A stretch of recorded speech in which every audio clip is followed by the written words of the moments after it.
ఎవడో కామెంట్ చేసి పవన్ కళ్యాణ్కి విమర్శించే అర్హత నాకు లేదంట.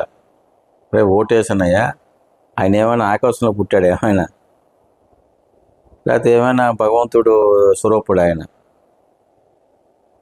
ఎలక్షన్ ముందు లేనిపోయిన హామీలు ఇచ్చి అజ్జాల కూడా ఇచ్చాకని చెప్పి ఎలక్షన్స్ రిగ్గింగ్స్, ఎక్కడ చూస్తే అన్యాయాలు, ఆ రేపులు, దౌర్జన్యాలు, మరీ బీహార్ కంటే దూరంగా తయారైంది ఆంధ్రప్రదేశ్ వాళ్ళ వల్ల. ఇప్పుడేమో లేనిపోని ఎవరో కామెంట్స్, రేపు ఇచ్చి ఉంటే మీరు చెప్పులు కడుక్కుంటారా వెళ్ళి, మాకు అవసరం లేదు, మాకు అవసరం లేదు అయ్యా. అర్హత కావాలండి ఏమంటే ఎంబీబీఎస్ ఏమైనా డిగ్రీ చేయాలా, లేదా ఏమైనా ఐఐటీలు చేయాలా, ఏమైనా అర్హత కావాలి చెప్పండి. ఓటు వేసామయ్యా, ట్యాక్స్లు కొడుతున్నాం. కొద్దిగా తెలిసి తెలియనట్టు మాట్లాడకండి. అర్హత ఏం అర్హత కావాలయ్యా బాబు?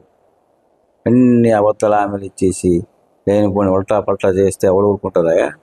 అడిగే హక్కు అందరికీ ఉంటుంది.